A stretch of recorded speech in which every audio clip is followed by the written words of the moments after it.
નમસ્કાર મિત્રો, સ્વાગત છે તમારું આપણી આ યુટ્યુબ ચેનલમાં જેનું નામ છે ગુજરાતી જીકેની જમાવટ.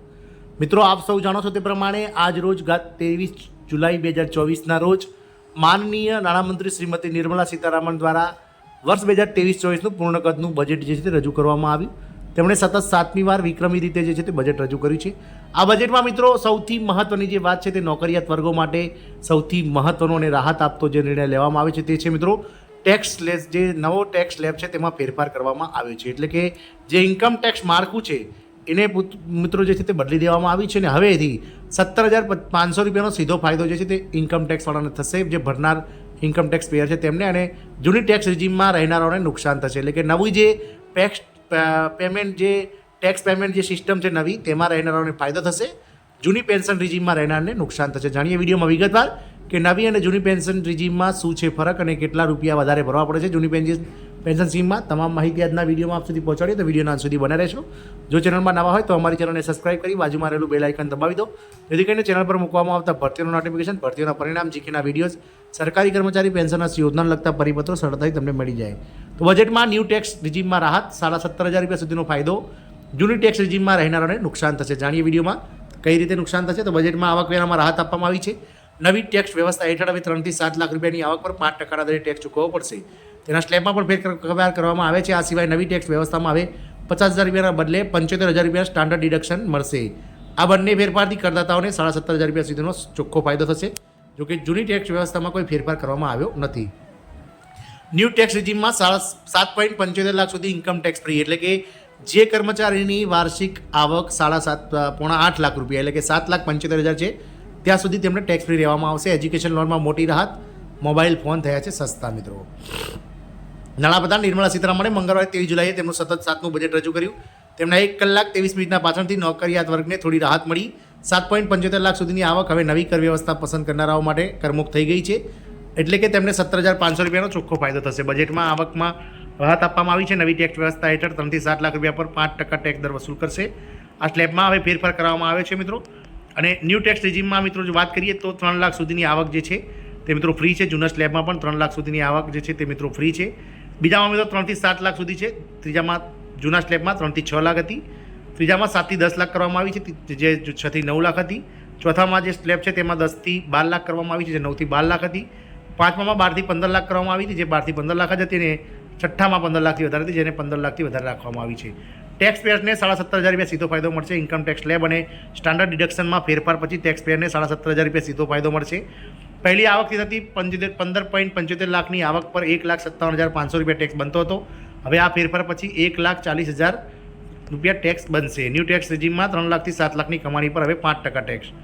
નવો ટેક્સ જે છે 3 લાખ સુધીમાં 0%, 3 લાખથી 7 લાખ 5%, 7 લાખથી 10 લાખ સુધી 10%, 10 લાખથી 12 લાખ સુધી 15%, 12 લાખથી 15 લાખ સુધી 20%, અને 15 લાખથી વધારે જો વાર્ષિક આવક હોય તો 30% ટેક્સ આપવો પડે છે. મિત્રો, નવી કર વ્યવસ્થામાં શું ખાસ છે તો આમાં કોઈ પણ પ્રકારનું ડિસ્કાઉન્ટ નથી. 7 લાખ રૂપિયા સુધીની આવક પર તમને 0 ટેક્સ મળશે.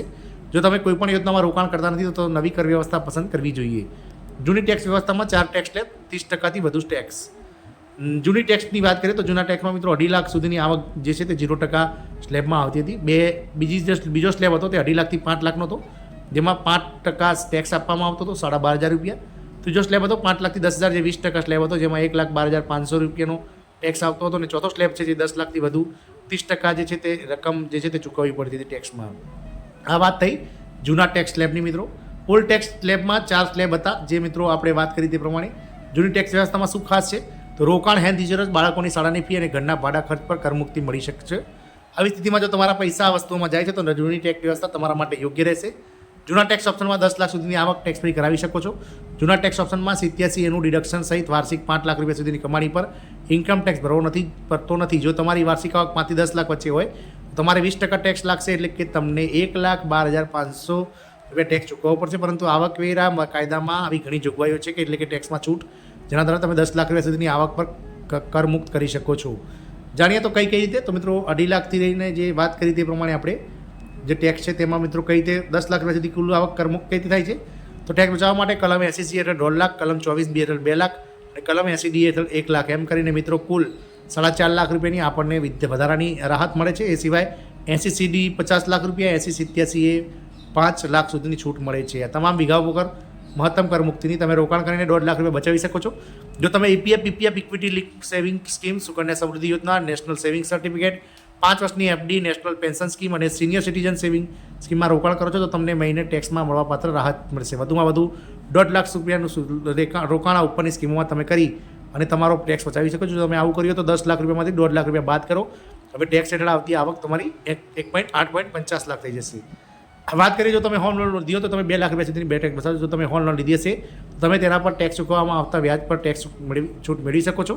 આવકવેરાની કલમ 24B હેઠળ તમે એક નાણાકીય વર્ષમાં 2 લાખ રૂપિયા સુધીનું વ્યાજ પર ટેક્સ મેળવી શકો છો. એટલે કે તમે હવે બાદ કરતા તમે 6.5 લાખ રૂપિયા પર મેડિકલ પોલિસી પરનો ખર્ચ ટેક્સ ફ્રી સેક્શન 80D હેઠળ મેડિકલ પોલિસી લઈને તમે 25,000 રૂપિયા સુધીનો ટેક્સ બચાવી શકો છો. આ સ્વાસ્થ્ય વીમાના તમારું નામ, તમારી પત્નીનું, બાળકોનું નામ હોવા જોઈએ. આ સિવાય જો તમારા માતા પિતા વરિષ્ઠ નાગરિકો છે તો તેમના પર નામ પર સ્વાસ્થ્ય વીમો ખરીદીને 50,000 રૂપિયા સુધીનું વધારાનું ડિસ્કાઉન્ટ મેળવી શકો છો.